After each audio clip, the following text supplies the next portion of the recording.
Hello, welcome students.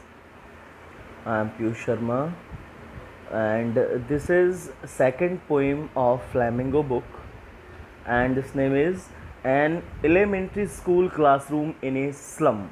यानी एक slum area जो होते हैं झुग्गी झोंपड़ी वाले, वहाँ का एक क्लासरूम के बारे में बताया गया है।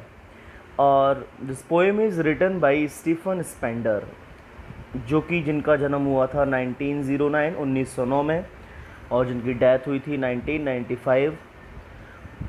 वाज एन इंग्लिश पोइट, ये एक अंग्रेजी कवि थे एंड एन एसेस्ट और निबंधकार थे। ही लेफ्ट यूनिवर्सिटी कॉलेज ऑक्सफोर्ड, इन्होंने ऑक्सफोर्ड यूनिवर्सिटी कॉलेज को छोड़ दिया था विदाउट टेकिंग अ डिग्री, बिना डिग्री लिए, एंड वेंट टू बर्लिन, और ये बर्लिन चले गए थे इन 1930 में। Spender took A keen interest in politics, Spender का कीन माने बहुत ज़्यादा इंटरेस्ट, रुचि थी पॉलिटिक्स, राजनीति में। एंड डिक्लेयर्ड हिमसेल्फ, और इन्होंने खुद डिक्लेयर्ड कर दिया था to be a socialist and pacifist. एक सोशलिस्ट का मतलब आप जानते ही होंगे शायद, समाजवाद, एंड पैसिफिस्ट का मतलब शांतिवाद। उन्होंने अपने आप को एक समाजवाद और शांतिवाद घोषित कर दिया था। Books by Spender include poem of, जो स्पेंडर ने बुक्स लिखी थी उसमें इंक्लूड शामिल है कौन सी? Poems of dedication, the edge of being, the creative element, the struggle of the modern, and an autobiography, world within world. In an elementary school classroom in Islam, he has concentrated on themes of social justice. इस lesson में इन्होंने concentrate किया है किस पर? On theme of social injustice, समाज में जो न्याय नहीं मिल रहा, अन्याय हो रहा है, एंड क्लास इनइक्वलिटीज़, और सभी वर्गों में, जैसे जर्नल वर्नल जो अपनी कैटेगरीज बांटी गई हैं, सभी वर्गों में इनइक्वलिटीज़ है, असमानता है, उसको देखते हुए यहाँ लेसन लिखा गया है। आगे पढ़ते हैं अपन। फार फार फ्रॉम गस्टी बेब्स, फार फार दूर, फ्रॉम से, गस्टी बेब्स हवा के झोंके, गस्टी माने हवा, बेब्स माने झोंके, हवा के झोंकों से कई दूर। दीज चिल्ड्रंस फेसेस, इन बच्चों के चेहरे दिखाई देते हैं, लाइक किसकी तरह? रूटलेस वीड्स, जो खरपतवार होती है खेतों में, रूटलेस होती है, उनकी कोई जड़ नहीं होती, उसकी तरह बच्चों के फेस दिखाई देते हैं। The hair torn round their pallor, और जो बच्चे के बिखरे हुए बाल हैं, जो बाल हैं टॉर्न, मुड़े हुए, जिनको अपन कहते हैं घुंघराले, मुड़े हुए गंदे से। देयर पॉलर, कहाँ? उनके पॉलर मतलब पीले शरीर के चारों तरफ उनके जो बाल हैं। द टॉल गर्ल, लंबी लड़की, उस लंबी लड़की के बारे में बताया गया जो क्लास में बैठी है, क्लास के बारे में बताया जा रहा है, क्लास में क्या क्या हो रहा है, कैसे बच्चे हैं। तो द टॉल गर्ल, वह लंबी लड़की, with her weighed down head, with माने साथ, हर माने अपने, वेड डाउन सर झुका हुआ है, हेड सर झुकाए हुए एक लंबी लड़की बैठी है। द पेपर सीमिंग बॉय, और कागज़ जैसा पतला लड़का, कागज़ जैसा दिखाई देने वाला लड़का। विद रेड्स आइज़, जिसकी आँखें चूहे जैसी भयभीत दिखाई देती हैं। The stunted unlucky heir, HEIR, इसका मतलब क्या होता है? जो आपके उत्तराधिकारी होते हैं इनको एयर पढ़ा जाता है। द स्टंड अनलकी एयर मतलब वो बेचारे जो अनलकी थे, जिन उत्तराधिकारी बच्चे जिनका जन्म ऐसी जगह हुआ था। ऑफ ट्विस्टेड बोन्स, जिनकी हड्डियाँ अभी विकसित नहीं हुई हैं। रिसाइटिंग, वो प्राप्त करते हैं। ए फादर्स ग्रेनेल्ड डिजीज़, अपने पिताजी की जो बीमारियां हैं, उनको वो बच्चे प्राप्त, विरासत में लेते हैं, प्राप्त करते हैं। His lesson from his desk, और पिताजी की इन बीमारियों को, जो पिताजी से बीमारी प्राप्त करते हैं, उन्हीं बीमारियों के वो नाम अपने लेसन में याद कर रहे हैं जो उनके पिताजी की बीमारी है। At back of the dim class, मतलब जो क्लास थी उसके बिल्कुल पीछे जहाँ अंधेरा था, one unnoted sweet and young, unnoted जिस पर किसी ने गौर नहीं किया, बहुत ही प्यारा छोटा लड़का बैठा हुआ था। His eyes live in a dream, उसकी आंखों में एक सपना था। Of squirrels game in the tree room, और वो स्वप्न में खोया रहता था और कमरे में वो पढ़ाई की तरफ ध्यान नहीं दे रहा था। किस तरफ? स्क्वेरल्स गेम, गिलहरियों की खेल में खोया हुआ था। तो बोल सकते हो वो उस ट्री रूम में अदर देन दिस, पढ़ने के अलावा स्क्वेरल्स गेम में गिलहरियों के खेल में खोया हुआ था। तो देखो ऊपर से यहाँ तक समझ में आया, क्लासरूम के बारे में बताया गया है कि कई दूर तक जहाँ हवाएं चल रही थी, बच्चों के फेस एक रूटलेस वीड्स मतलब खरपतवार है जिसकी जड़ें नहीं है उसकी तरह दिखाई देते हैं। उनके बाल उलझे हुए हैं, गंदे बाल हैं, पीला शरीर है। एक लंबी लड़की बैठी है जो अपना सिर झुकाए है। बहुत ही पतला लड़का बैठा है जिसकी आंखें चूहे जैसी भयानक हैं। और स्टंड अनलकी बच्चे हैं, है ना, वो अपनी पिताजी से बीमारियां प्राप्त करते हैं। और बिल्कुल लास्ट में जाके एक बहुत ही प्यारा सा बच्चा बैठा है जिस पर कोई मतलब गौर ही नहीं कर रहा है ना, अननोटेड है, और वो सपनों में खोया रहता है ना। और वो पढ़ाई के अलावा अदर देन दिस, पढ़ाई के अलावा स्क्वायरल्स के गेम में यानी गिलहरियों के खेल में खोया हुआ है। अगला पैराग्राफ देखिए। ऑन साउर क्रीम वॉल्स मतलब मटमैली दीवार पर, साउर क्रीम माने मटमैली, वॉल्स दीवार पर, डोनेशंस जो दान करता है, जो दान करते हैं ना, जैसे स्कूल में दान करते हैं उनके नाम लिखे हुए हैं, अपने स्कूल में लिखे जाते हैं। शेक्सपियर्स हैड, शेक्सपियर का चित्र लगा हुआ है, एक तस्वीर लगी हुई है। क्लाउडलेस, अब ये क्लास के बारे में बताया गया है कि क्लास में बाकी सब क्या है ना, तो वो बताया गया है। बच्चों के बारे में बता दिया, अब क्लास में क्या क्या है वो बता रहे हैं कि भैया मटमैली दीवार है जहाँ दानकर्ताओं के नाम लिखे हैं, शेक्सपियर की तस्वीर लगी है, क्लाउडलेस एट डाउन, और सुबह सुबह बादलों रहित तस्वीर है, जो सुबह होती है ना जिसमें बादल नहीं होते, और सिविलाइज्ड डोम, सभ्य गुंबद, गुंबद आप समझते होगे ना, जैसे कि हुमायूं का मकबरा हो गया, हुमायूंस टोम्ब हो गया, ऐसे गुंबद बने रहते हैं। तो सिविलाइज्ड डोम, जो जो ताजमहल में आपने देखे 4 गुंबद लगे हुए हैं चारों तरफ, है ना, वैसे सभ्य गुंबद जो कि राइडिंग ऑल सिटीज़, सभी शहरों के राइडिंग ऊपर प्रतीत होते हैं। तो यहाँ तक समझ आया। ऑन साउर क्रीम वॉल्स, मटमैली दीवार है जिस पर डोनेशंस दानकर्ताओं के नाम लिखे हैं। शेक्सपियर्स हेड, शेक्सपियर की तस्वीर लगी है।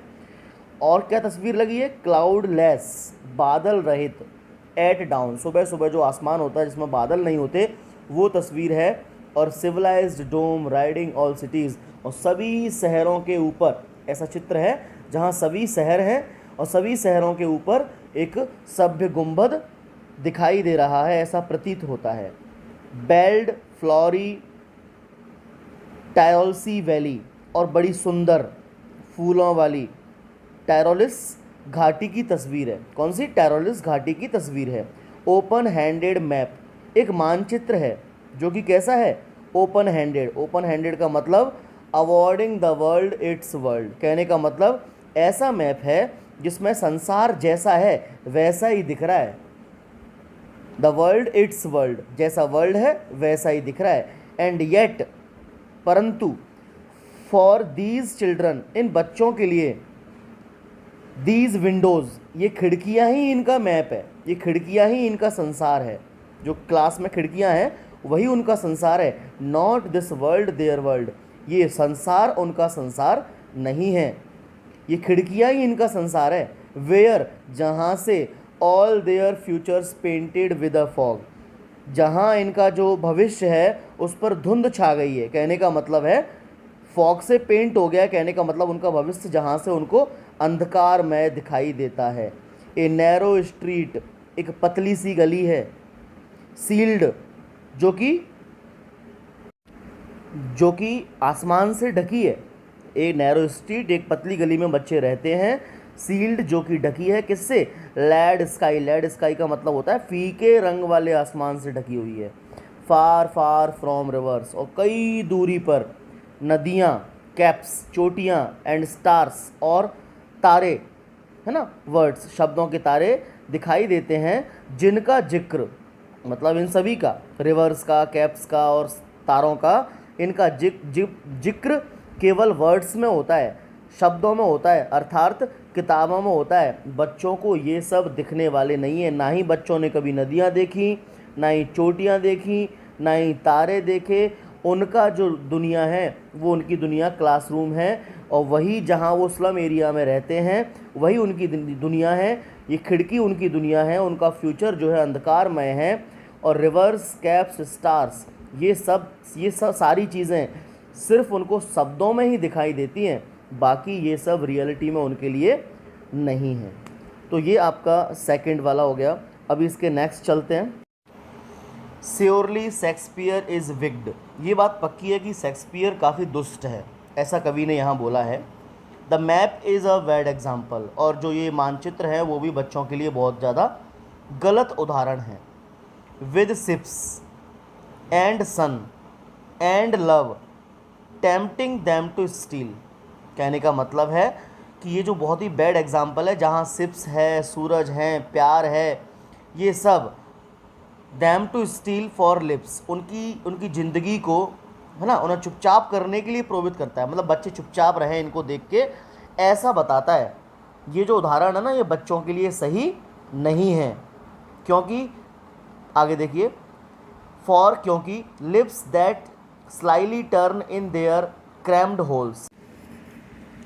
देखिए, फॉर माने क्योंकि, ये बच्चों की लिप्स, जिंदगियां हैं, दैट स्लाइली टर्न, जो बदल जाती है, इन देयर क्रैम्ड होल्स, किसमें, अंधेरी कोठरियों में, from fog to endless night. और ये बच्चों की जो ज़िंदगी है वो धुंध से, फॉग माने धुंध से, एंडलेस नाइट में बदल जाती है, कभी ना ख़त्म होने वाली रात में बदल जाती। कहने का मतलब ये है, यहाँ ये बताया गया कि ये जो शेक्सपियर की तस्वीर लगी है ना, ये दुष्ट है ये। और ये जो मैप लगी है ये बहुत ही बुरा उदाहरण है बच्चों के लिए। क्यों? क्योंकि बच्चों को ये सिप्स दिखाए जाते हैं, सन दिखाया जाता है, ये प्यार दिखाया जाता है, सिर्फ उनको चुप करने के लिए, है ना। क्योंकि इनकी जो ज़िंदगी है वो अंधेरी कोठरी में बंद होकर रह गई है, और इनकी जो ज़िंदगी है from fog to endless night, धुंध से एक कभी ना ख़त्म होने वाली रात में इनकी ज़िंदगी बदल जाती है। On their slag heap, slag heap का मतलब यहाँ कचरा है ना, कचरे के ढेर पर।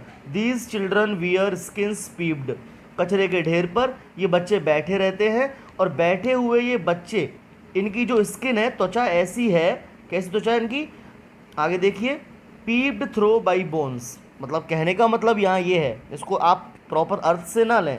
यहाँ कवि ये कह रहा है कि कचरे पर बैठे इन बच्चों की त्वचा ऐसी है जिसमें से हड्डियाँ बाहर झांक रही हैं। पीप्ड माने झांकना, झांक रही हैं कौन, बोन्स, हड्डियाँ, मतलब बहुत ही पतले बच्चे हैं, स्किन बहुत ही पतली है। आगे देखिए, and spectacles of steel with mended glass. Spectacles, चश्मे पहने हैं, कैसे, मैंडेड ग्लास, यानी टूटे हुए शीशे के, और ये लोहे के फ्रेम के चश्मे पहने हुए हैं। लाइक, ऐसा लगता है कि बोटल बिट्स ऑन स्टोन्स, ऐसा लगता है मानो मानो पत्थरों पर क्या पड़ा हो, कांच के टुकड़े पड़े हुए हों। लाइक बोटल, बोटल माने कांच के टुकड़े, बिट्स ऑन स्टोन्स, पत्थरों पर कांच के टुकड़े पड़े हों। All of their time and spare, बच्चों का सारा समय और स्थान, स्पेस स्थान, ये धुंध से भरी गंदी बस्तियां हैं। आप देख सकते हो, ऑल ऑफ देयर टाइम, उनका पूरा समय, एंड स्पेस, और उनका स्थान, आर फॉगी स्लम, क्या है, ये धुंध से भरी बस्तियां हैं जहां वो रहते हैं, गंदी बस्तियों में। सो इसलिए ब्लॉट देयर मैप्स, उनके मानचित्र जो है ना, उनको क्या करिए, उनके मानचित्र में, जो मानचित्र दिखाया जा रहा है उसमें उन बस्तियों को भी दिखाओ। ब्लॉट माने दिखाओ, देयर मैप्स, उनके मैप्स में, with slum as big as doom. कहने का मतलब ये जो मानचित्र उनको दिखाए जा रहे हैं, इन मानचित्रों में जितना हो सके बड़े बड़े धब्बों के रूप में उनकी ये जो बस्तियां हैं, उनकी बस्तियों को भी मानचित्र में दिखाओ। तो आप देख सकते हो ऊपर क्या कहा गया था, शेक्सपियर दुष्ट है, ये एग्जाम्पल बैड है, क्योंकि इनसे बच्चे चुप रहते हैं, वो पढ़ नहीं पाते, और उनकी ज़िंदगी कैसे चेंज हो गई है, फॉग से एंडलेस नाइट में, धुंध से कभी न ख़त्म होने वाली रात में। और ये कचड़े पर बैठे रहते हैं, इनकी हड्डियाँ झांक रही हैं जैसे कपड़ों में से बाहर की तरफ, और चश्मे पहने हैं टूटे हुए कांच के, ऐसा लगता है जैसे टूटा हुआ कांच पत्थरों पर पड़ा हो। और इनका जो समय है और इनका जो स्थान है वो क्या है, ये धुंध भरी झुग्गी झोंपड़ी हैं। इसलिए वो क्या कहते हैं कि हमारी इन झुग्गी झोंपड़ियों को, इन बस्तियों को भी बड़े बड़े धब्बों के रूप में आप मैप में दिखाओ। आगे देखिए, अनलेस गवर्नर इंस्पेक्टर विजिटर, क्या कहने का मतलब है, हमारा जो कवि है ना वो गवर्नर को, है ना, इंस्पेक्टर निरीक्षक को, विजिटर आगंतुक मेहमानों को संबोधित करता है और क्या कहता है कि this map becomes their window, ये जो मानचित्र हैं ये उनके लिए सिर्फ बाहर झांकने वाली खिड़कियां हैं।